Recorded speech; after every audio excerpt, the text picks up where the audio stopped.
Hello, how are you doing? My name is Damon Horton, and I will be presenting my topic on geopolitical trends.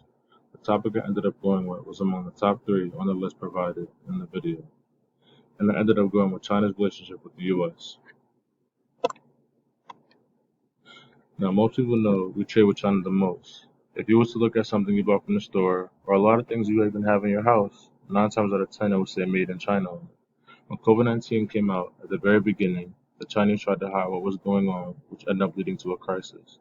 Which not too long after, there was a period in time where the US was calling the COVID-19 the Chinese virus, obviously leading to the Chinese government feeling upset with these comments. But like I mentioned in my paper, China responded with it in a good way, being able to handle the crisis better than the US was at the time, as well as developing their own finance assistance and medical programs, leaving the Chinese government looking better than the US government. Now, while all this was happening, of course, tensions between the US and China would become more explicit. Both would use economic and political tools to challenge each other's authority, leading it to a rivalry that would become a clash of values over national security, global influence, and values, not only leading the US and China in the middle of a situation, but dragging other countries into it as well.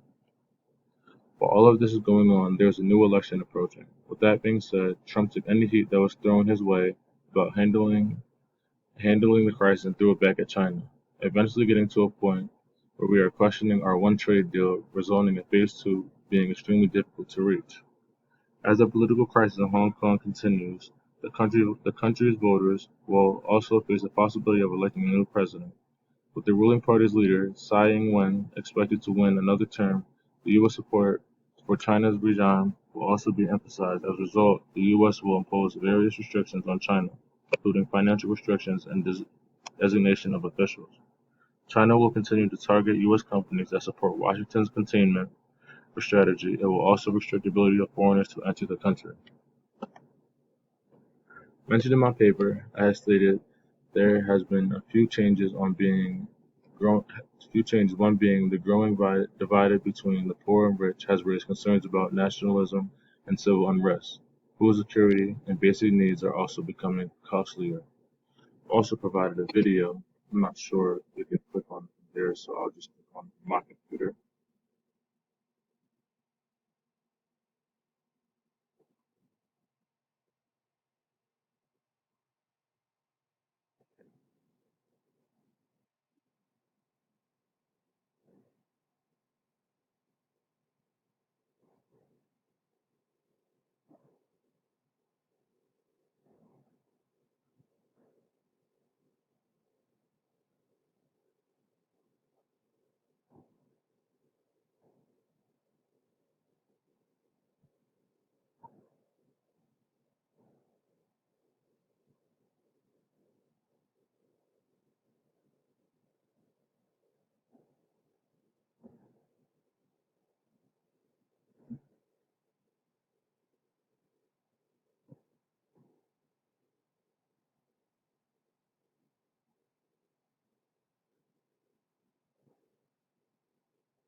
answer my question.